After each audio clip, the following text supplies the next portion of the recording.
Bonsoir. Bonsoir à tous. Je suis très...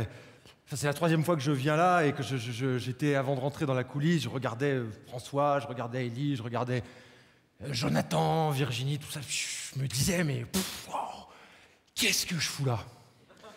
Et ça, j'imagine que c'est une question que vous avez sûrement déjà dû vous poser, à juste titre hein, d'ailleurs, parce que bon, c'est vrai qu'on est tous en droit de se demander ce que je fous là. Eh bien, moi je pense que nous sommes là pour rigoler. Je m'explique. En fait, un jour, quand j'étais petit, mon père est venu vers moi et il ne m'a rien demandé, alors je ne lui ai pas répondu, et puis s'en est suivi un long silence d'une bonne vingtaine de minutes qui s'est achevé par une conversation pas très intéressante, mais un petit peu plus tard dans la soirée, ma mère avait fait des lentilles et mon père m'a demandé si je voulais du sel. Et moi j'ai dit non, parce que je préfère du poivre. Bon, ma mère s'en est mêlée, elle a voulu me donner de la moutarde et là... Mon père s'est levé brutalement pour aller la chercher. « Feu au tiroir du bas !» criait ma mère, la bouche pleine de lentilles comme ça. Alors au bout d'un moment, j'ai grimpé sur la table, puis j'ai dit « Bon, si c'est comme ça, je vais prendre de la mayonnaise. » Et je peux pas vous dire pourquoi, je me suis foutu à poil. Et là, mon père m'a regardé comme ça, il m'a dit « Mais t'es complètement taré, mon pauvre vieux hein. Tu vas pas manger des lentilles avec de la mayonnaise. » Enfin bon, bref, on n'est pas là pour parler cuisine. On est là pour rigoler. Alors en revanche, il y a plusieurs façons de rigoler, hein, parce que vous avez dû vous en apercevoir, il existe plusieurs types d'humour. Par exemple, je ne sais pas, il y a ce qu'on appelle l'humour populaire, hein, du genre attention Martine, on voit ta culotte !» Voilà, bon, ça c'est le genre d'humour qui peut paraître parfois un petit peu vulgaire hein, ou grossier, évidemment, parce que ça ne se fait pas de montrer les gens avec le doigt, comme ça. Ensuite, il y a l'humour engagé, celui qui dénonce, du genre moi je pense que Martine est Capricorne !» Et puis il y a aussi l'humour de Martine, qui consiste à comparer un verre d'eau vide et une clé à molette pour mettre en évidence la possibilité qu'on a de remplir le verre d'eau et pas la clé à molette. Enfin bon, ça c'est un humour un peu plus... C'est l'humour de Martine, hein, voilà, c'est un humour un peu plus intellectuel. Hein, mais enfin bon, apparemment ce soir, eh bien, vous n'êtes pas des intellectuels. Alors, non mais rassurez-vous, moi non plus. Alors, moi, en revanche, on dit que j'ai un humour un petit peu loufoque ou absurde. C'est ce que me disent les gens, ça, en général. Et je sais très bien que parfois, ça arrive, il y a des gens qui n'aiment pas ça. Il y a des gens qui disent « Oh bah non, nous, on préfère l'humour plus traditionnel. » Donc, du coup, je vous rassure, je fais aussi un peu d'humour plus traditionnel. D'ailleurs, moi, j'aime pas trop ce mot parce que... Enfin bon, disons de l'humour un peu plus de merde. Hein. Alors, je vais vous donner tout de suite un exemple d'humour de merde. Est-ce que vous connaissez la blague de Monsieur et Madame à ordures ont un fils ? Je ne sais pas si vous la connaissez, ça fait Ben à ordures. Voilà, ça c'est vraiment de la merde. Je dis pas ça parce que je m'appelle Ben, je sais rire de moi, j'ai beaucoup d'humour. Quand je regarde mes sketchs sur internet, je suis mort de rire à chaque fois. C'est juste que, voilà, d'abord c'est une blague qui me concerne même pas parce que je ne m'appelle pas vraiment Ben, parce que c'est pas mon vrai nom. Vous y avez cru, non? Vous y avez cru? Ah, vous êtes vraiment trop con. Attention d'ailleurs de ne pas rentrer trop con. Ce qu'ils contrôlent là dans le quartier, j'ai vu ça, je sais plus dans quelle rue ils se foutent, mais enfin bon, ils arrêtent toutes les voitures et ils font souffler le conducteur dans le cul d'une poule. Et si le mec souffle dans le cul de la poule, eh ben c'est qu'il est complètement con. Hein. Alors là, il l'embarque. C'est un petit peu normal hein, d'ailleurs. C'est pour ça, c'est bien si dans le groupe il y en a un qui est pas con ou pas trop con, comme ça c'est lui qui ramène les autres. Hein. Enfin bref. Donc Ben, c'est pas mon vrai nom, c'est ce qu'on appelle un diminutif. Hein. En vrai, je m'appelle Cédric. Enfin, je m'appelle Cédric Ben Abdallah. C'est pour ça, c'est mon nom. Je m'appelle Cédric Ben Abdallah. Ça se prononce Ben Abdallah, mais je n'assume pas trop, je crois, d'avoir un prénom français et un nom espagnol. Ouais, bon, arabe, ça va, c'est bon. Enfin, algérien, plus exactement, parce que mon père est algérien et Cédric, c'est un prénom saxon. Parce que ma mère est berrichonne, c'est pas logique du tout, là, cette histoire. Enfin bon, il paraît que ça se voit pas trop, que j'ai du sang arabe qui coule dans les veines, alors... Tant mieux. Hein? Non, attention, là, faites pas dire ce que j'ai pas dit, hein, je ne renie pas mes origines.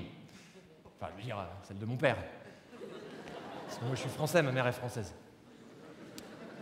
Mais mon père est algérien. Enfin... Je suis pas sûr que ce soit vraiment mon père. Hein. Non, mais je veux dire, il est algérien, quoi. Il est né en Algérie, à Alger, probablement. nez un peu, voilà, crochu, comme ça, avec oui, les cheveux un peu frisés, un peu le visage un peu basané, un petit peu comme ça. Il y a plus de soleil là-bas que chez nous. Hein, ah ouais, l'Algérien, putain. Non, mais j'aime bien plaisanter avec ça parce que bon, bah, c'est vrai que le monde arabe aujourd'hui n'a pas vraiment une image super sexy, mais j'espère vraiment du fond du cœur qu'un jour ça va s'arranger parce que mon père est arabe pour de vrai et ma mère est française.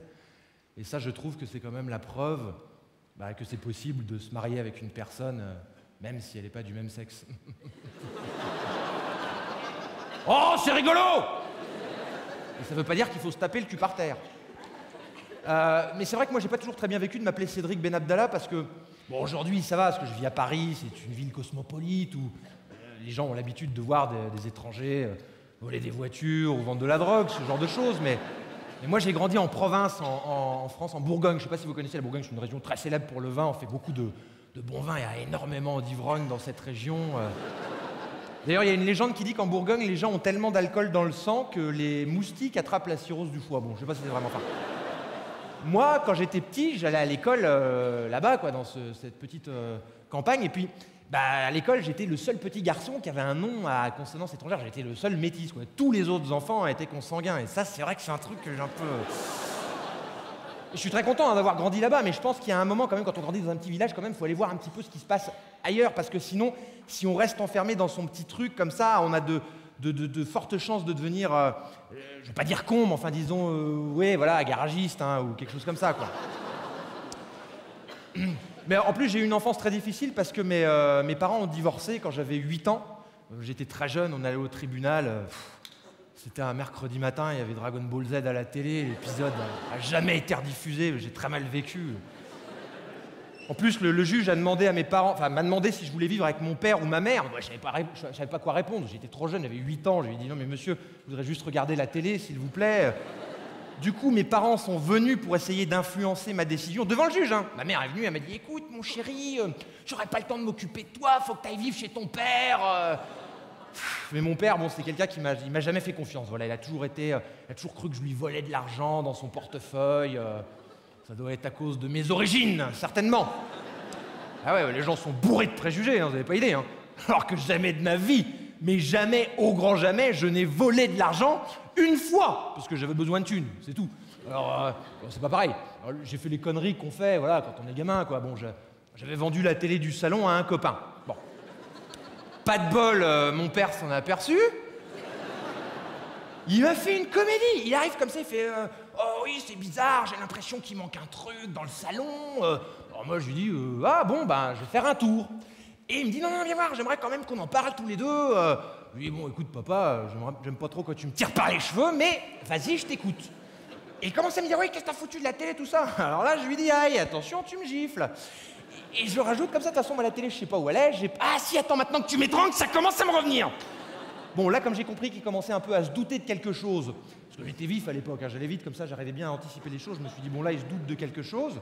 Donc, je lui ai proposé un petit marché, je lui ai dit, écoute, papa, ok, moi, j'accepte de ramener la télé, à condition que tu ne me casses pas les deux bras. Parce que c'est hyper chiant de ramener la télé après avec les bras pétés comme ça.